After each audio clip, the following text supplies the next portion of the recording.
Crowley put the Bentley in gear. Then he remembered something. He snapped his fingers.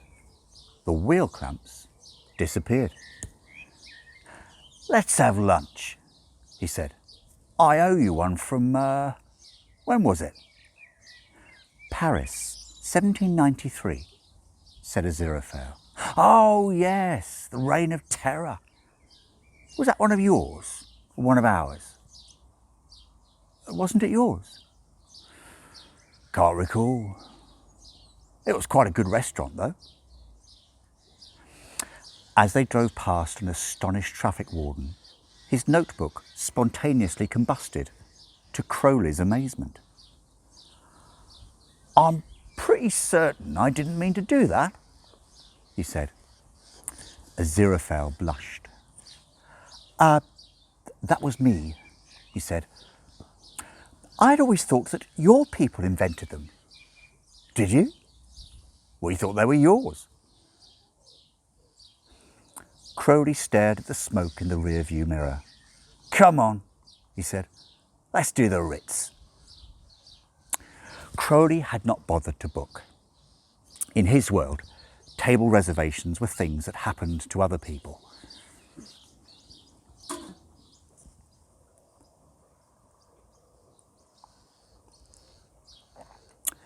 Aziraphale collected books.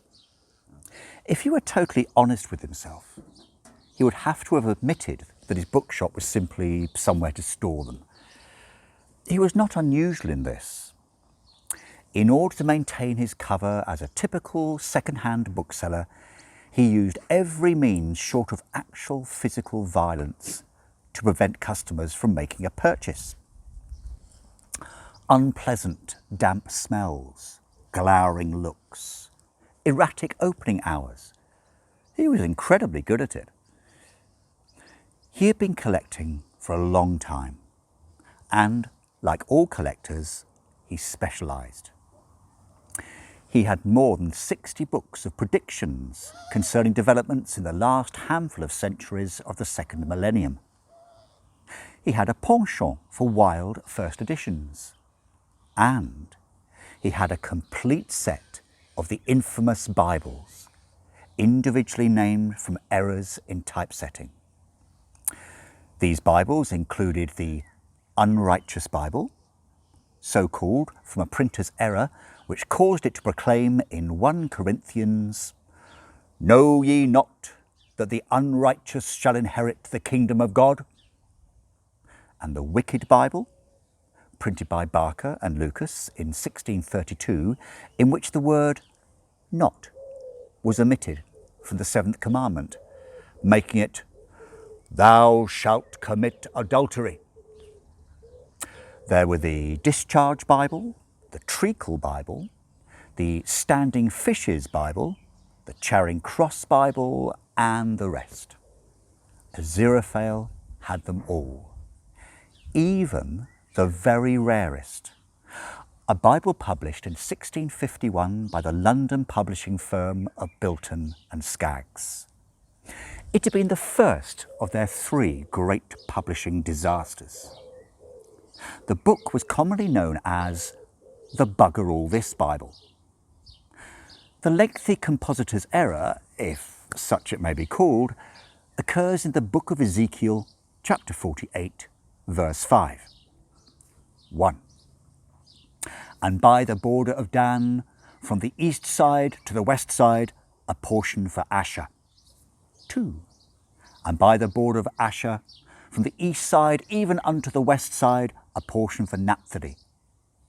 3. And by the border of Naphtali, from the east side unto the west side, a portion for Manasseh. 4. Bugger all this for a lark. I am sick to my heart of typesetting. Master Bilton is no gentleman, and Master Skaggs no more than a tight-fisted Southwark knobstick. I tell you, on a day like this, everyone with half an ounce of sense should be out in the sunshine and not stuck here all the livelong day in this mouldy old by Our Lady workshop. 6. And by the border of Ephraim, from the east side even unto the west side, a portion for Reuben. The Buggre Alle This Bible was also noteworthy for having 27 verses in the 3rd chapter of Genesis, instead of the more usual 24. They followed verse 24, which in the King James Version reads, So he drove out the man, and he placed at the east of the Garden of Eden cherubims, and a flaming sword which turned every way, to keep the way of the tree of life. And read 1. And the Lord spake unto the angel that guarded the eastern gate, saying, Where is the flaming sword which was given unto thee? 2. And the angel said, I had it here only a moment ago. I must have put it down somewhere. Forget my own head next. 3. And the Lord did not ask him again.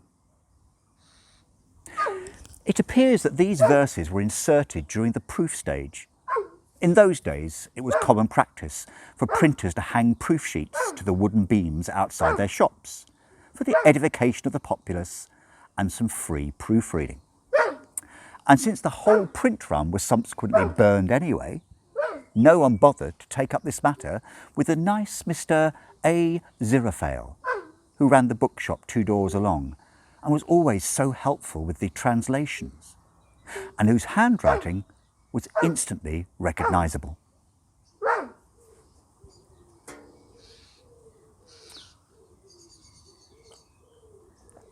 Bilton and Skagg's second great publishing disaster occurred in 1653.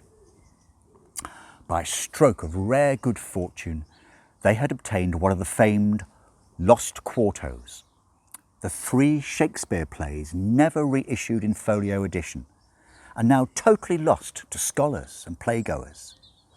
Only their names have come down to us. This one was Shakespeare's earliest play, The Comedy of Robin Hood, or The Forest of Sherwood. The other 2 are The Trapping of the Mouse and Gold Diggers of 1589. Master Bilton had paid almost 6 guineas for the quarto and believed he could make nearly twice that much back on the hardcover folio alone.